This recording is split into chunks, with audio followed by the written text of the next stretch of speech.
اہل وطن سلام، میں ہوں اعظم معراج پروگرام شناخت نامہ کے ساتھ۔ پروگرام شناخت نامہ شروع کرنے کا مقصد یہ ہے کہ پاکستان 24 کروڑ انسانوں کی ایک قوم، اس میں بہت ساری قومیں آباد ہیں، بہت سارے رنگ، نسل، مذہب سے تعلق رکھنے والے لوگ ہیں، اور ہر بندہ اپنی شناخت کے اعتبار سے اپنی پاکستانی شناخت کے ساتھ ساتھ اپنی جغرافیائی، اپنے مسلکی، اپنی جو مذہبی شناخت ہے اس کی پہچان بھی چاہتا ہے، اور اس کے مطابق سوسائٹی میں اپنی شناخت بھی چاہتا ہے۔ یہ پروگرام ایسے ہی خصوصاً جو پسے ہوئے طبقات ہیں، اور پسے ہوئے طبقات خواتین، اقلیتیں، ان کے بارے میں ہم کچھ فوکس کریں گے، کچھ ایسی چیزوں کے بارے میں تجزیہ کریں گے جو حقائق شواہد پر مبنی ہو، کچھ اس کے تاریخی پہلو بھی ہوں، جس سے معاشرے میں ہم آہنگی کی فضا قائم کرنے میں آسانی ہو۔ تو آج کے پہلے پروگرام میں ہم شیڈول کاسٹ، جنہیں آپ کو پتہ ہے کہ برِ صغیر میں ہزاروں سال سے دھرم، ذات پات اور پیشوں کے اعتبار سے ایک تعصب کی بنیاد پر، رنگ، نسل، مذہب کی بنیاد پر، پیشے کی اعتبار سے لوگوں کو، کسی کو حقیر جاننا، یہ ایک نظام تھا۔ یہ ہمارے برِ صغیر کی ایک تہذیب کا حصہ رہا۔ کہیں کہیں اس کو مذہب کا بھی نام دیا گیا، لیکن وہ ہمارا موضوع نہیں ہے۔ ہم اس کے سماجی، سیاسی، تہذیبی پہلوؤں پہ صرف بات کریں گے۔ تو جو شیڈول کاسٹ تھے، یہ ہزاروں سال سے یہ ایک سلسلہ تھا۔ بہت سے جو لوگ آئے جنہوں نے انسانوں کی بھلائی کا سوچا، اس میں گاندھی جی نے ان پسے ہوئے طبقات کو ہریجن کا نام دیا۔ پھر انہی میں سے کچھ لوگ گورے کے آنے کے بعد پڑھ لکھ گئے، اور ان کے ایک بہت بڑے سماجی سیاسی رہنما تھے امبیڈکر۔ انہوں نے اس پورے سماج کو دلت سماج کا نام دیا، اور اس طرح کے بے تحاشا جو سماجی کارکن تھے اس دور کے، انہوں نے جب ان کے لیے آواز اٹھائی تو گورے نے جو راؤنڈ ٹیبل کانفرنسز، جن کا برِ صغیر کی سیاسی تاریخ میں بڑا ذکر آتا ہے،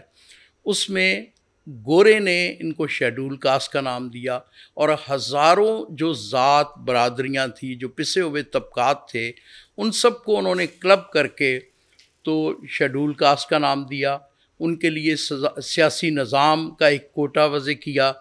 اور جس پر گاندھی جی نے اعتراض کیا جب اقلیتوں کے لیے جداگانہ اور دورے ووٹ کا گورے نے کمیونین ایوارڈ میں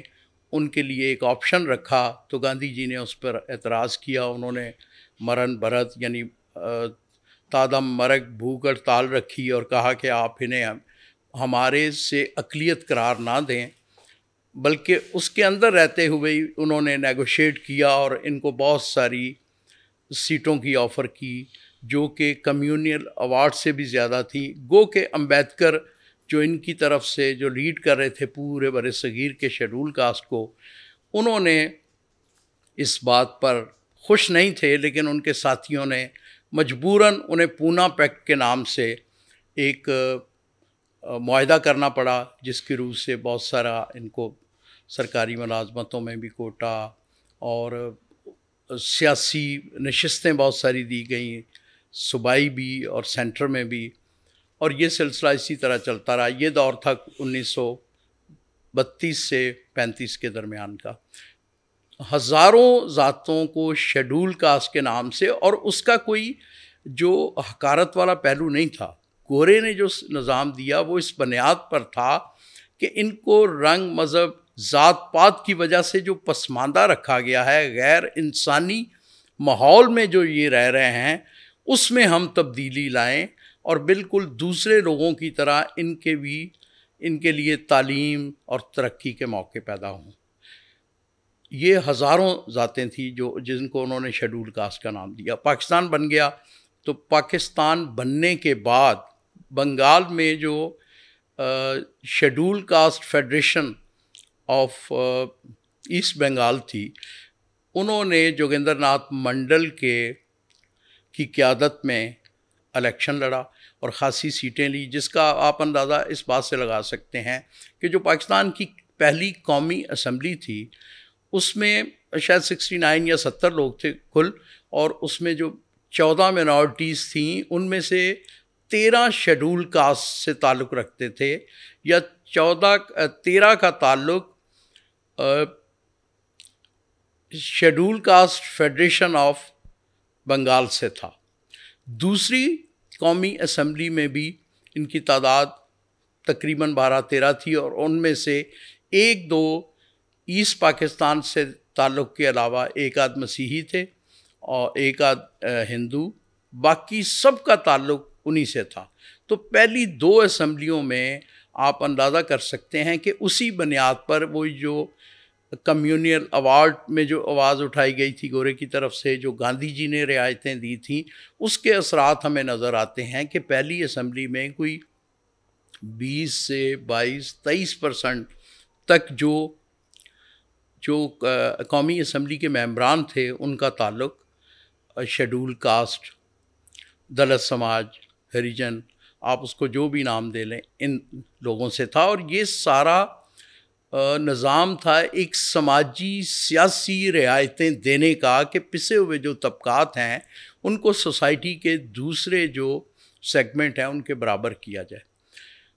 اس کے بعد ہماری جو سوسائٹی کا حال ہے وہ سب کے سامنے ہے۔ جو جوگیندر ناتھ منڈل تھے انہوں نے 1950 میں پہلی اسمبلی کے دوران ہی استعفیٰ دے دیا، وہ انڈیا چلے گئے۔ وہاں بھی انہوں نے کوئی بہت اچھا، ظاہر ہے وہ انہوں نے پاکستان آپٹ کیا تھا، پاکستان کا ساتھ دیا تھا، وہ پہلے وزیر قانون تھے، پہلی کشمیر کمیٹی کے چیئرمین تھے۔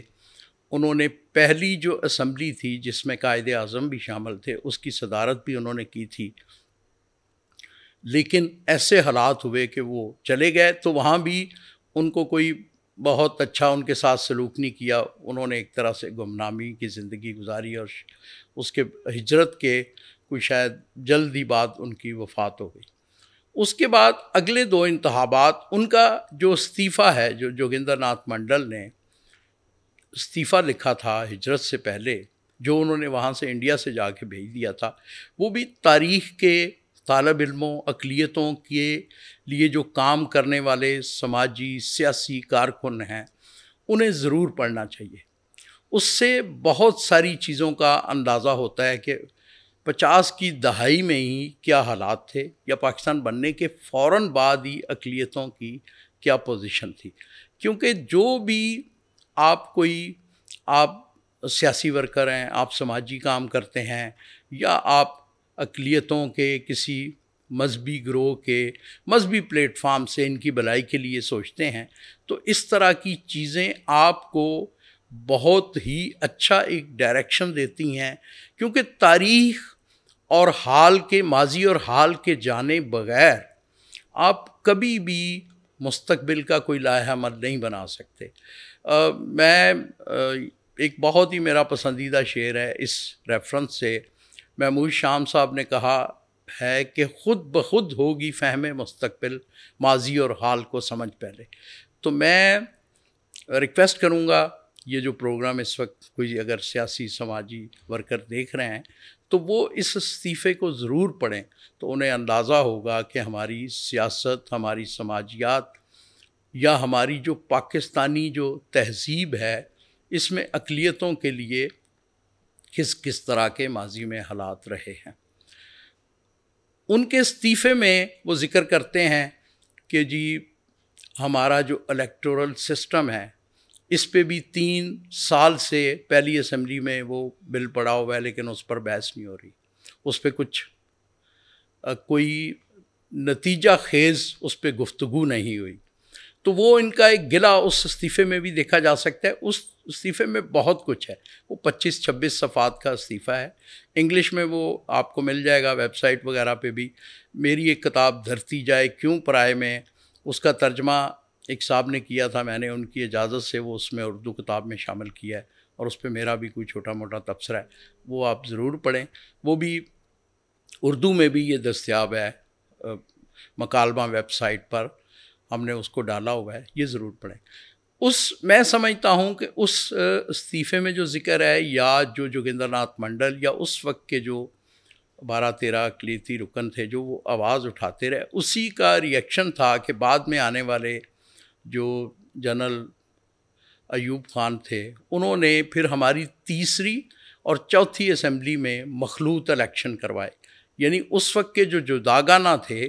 کیونکہ جداگانہ وہ نہیں تھا جو 1935 میں یا 1909 سے جنرل نشستوں پر بھی الیکشن لڑنے کا اختیار تھا، جو پاکستان کی اقلیتوں کو جداگانہ دیا گیا تھا۔ اس میں صرف وہ اپنے لوگوں کو ووٹ ڈال سکتے تھے اور اپنے لوگوں سے ہی ووٹ حاصل کر سکتے تھے، وہ جنرل الیکشن میں نا انتخاب لڑ سکتے تھے۔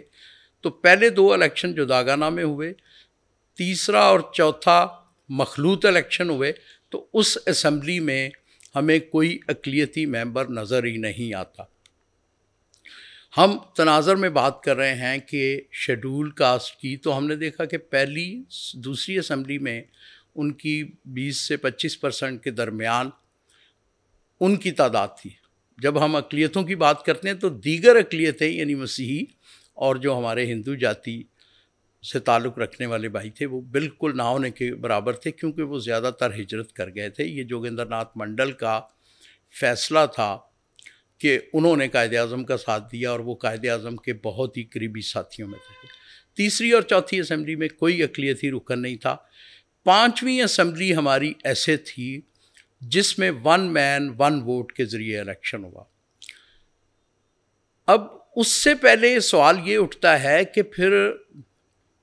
اس پہ بات کیوں نہیں کی گئی، جب اگر یہ جو پہلی 2 اسمبلیوں میں جداگانہ الیکشن تھا اس پہ آواز کیوں نہیں اٹھی؟ تو مجھے تاریخ کے ایک ہمبل سے طالب علم کے طور پہ جو چیز سمجھ میں آتی ہے، کیونکہ پہلی 4 اسمبلیوں تک ہمارے ہاں عام آدمی ووٹ نہیں ڈالتا تھا، ووٹ ڈالتے تھے ایک کچھ گورے نے کیٹیگریز رکھی ہوئی تھیں، اور وہی 1935 سے آن ورڈ وہی چل رہا تھا۔ کوئی زمین مالکان ووٹ ڈال سکتے تھے، سرکاری ملازمین، اس طرح ایک سٹینڈرڈ تھا، اور وہ شاید 5 سے 10% ٹوٹل آبادی کے لوگ ہوتے تھے جو ووٹر ہوتے تھے۔ تو اس لیے عام آدمی کا کیونکہ دخل نہیں تھا، تو عام آدمی اس میں حصہ بھی نہیں لیتا تھا، اس پہ ریئیکٹ بھی نہیں کرتا تھا۔ تو 5ویں اسمبلی ہماری ایسی تھی کہ جس میں عام آدمی نے ووٹ ڈالا، اور اس میں کوئی اقلیتی ممبر نہیں جیت سکا۔ 2 لوگ جیتے، ایک تو سندھ کی صوبائی اسمبلی سے رانا چندر سنگھ ممبر بنے، دوسرے راجہ تری دیو جو کہ بنگال کے چکما قبائل کے ایک شہزادے تھے، اپنے جو قبیلے کے سردار تھے، انہوں نے الیکشن جیتا۔ لیکن کیونکہ 70 کے الیکشن کے بعد 71 میں بنگلہ دیش بن گیا، تو ان کا جو حلقہ انتخاب تھا وہ تو بنگلہ دیش میں رہ گیا، خود وہ یہاں آ گئے،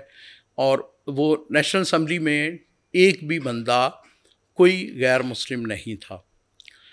اور سندھ اسمبلی میں رانا چندر سنگھ تھے۔ یعنی ایک دم دیکھیں کہ شخصیات کی بنیاد پر نظام کے اتھل پتھل ہونے سے کس طرح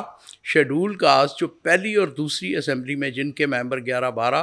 یا 12-13 تھے، پہلی میں 12-13 تھے اور دوسری میں 10-11 تھے، وہ بالکل ساری اقلیتیں بھی زیرو ہو گئیں، اور شیڈول کاسٹ کا تو کوئی تعلق ہی نہیں رہ گیا پاکستانی سیاست سے۔ اس کے بعد 70 کے الیکشن کے جواب میں 72 کو اسمبلی بنی، 2 سال تو مسائل چلتے رہے، پہلے بنگلہ دیش کا بننا، پھر اور کرائسس، دوسرے تیسرے۔ تو مسیحوں نے اس بات پر احتجاج کیا، کہ بھائی ہماری یہ مخلوط طرز انتخاب جو ہے، اس میں ہماری تو، کیونکہ مسیحوں نے کوئی 35 نشستوں پر انتخاب لڑے اور سب پہ ان کی ضمانتیں ضبط ہوئیں، تو ان کو ایک تو یہ غصہ تھا کہ ہمیں کوئی نمائندگی ہی نہیں ملی، دوسرا جو سرکار نے جو نیشنلائزیشن کی اس پر انہوں نے ریئیکٹ کیا۔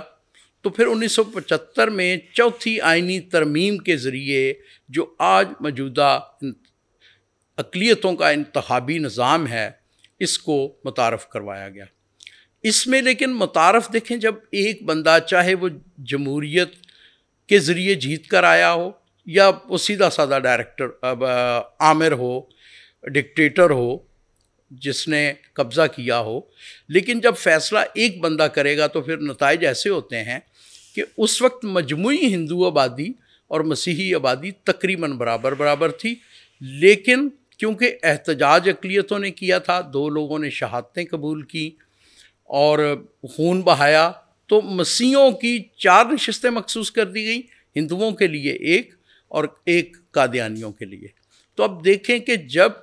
اور اس میں جو 1 تھے وہ بھی پی کے شاہانی تھے، شیڈول کاسٹ بالکل مائنس، جو پہلی 2 اسمبلیوں میں ان کی تعداد دیکھیں اور بعد میں وہ اس سوسائٹی سے بالکل مائنس ہی کر دیے گئے۔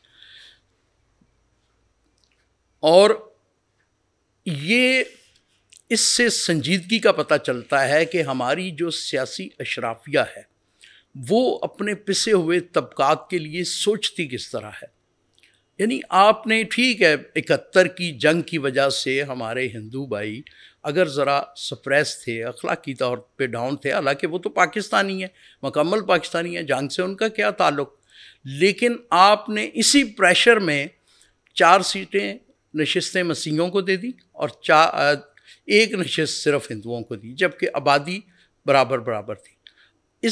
اس سے آپ دیکھیں یہ پہلو بہت ہی غور طلب ہے کہ ہماری سیاسی اشرافیہ سوچتی کس طرح ہے۔ اور دوسرا اس میں ایک اور پہلو بھی جو پاکستانی اقلیتوں کے سیاسی اور سماجی کارکن ہیں ان کے لیے بہت سوچنے کا ہے کہ جب بھی کوئی تاریخی فیصلے ہو رہے ہوں تو سچ کی کیا اہمیت ہوتی ہے،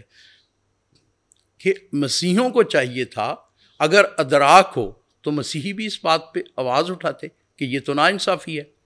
اگر ہماری 4 نشستیں تو ان کی بھی 4 ہی ہونی چاہیے۔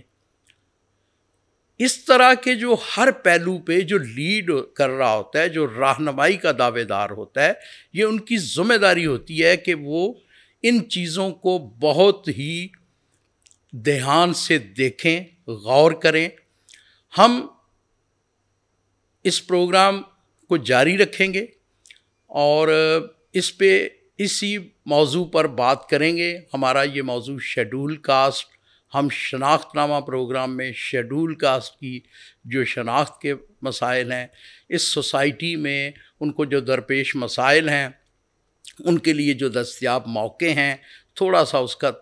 ہم تاریخی پہلو پر بھی نظر کر رہے ہیں، ان کی توانائیوں اور کمزوریوں کا بھی جائزہ لے رہے ہیں، اور ہم اس کو اگلے پروگرام میں جاری رکھیں گے۔ آج کے لیے اتنا ہی، اجازت دیجیے، اور اس چینل کو ضرور وزٹ کریں، پسند آئے تو لائک کریں، سبسکرائب کریں اور شیئر کریں۔ شکریہ۔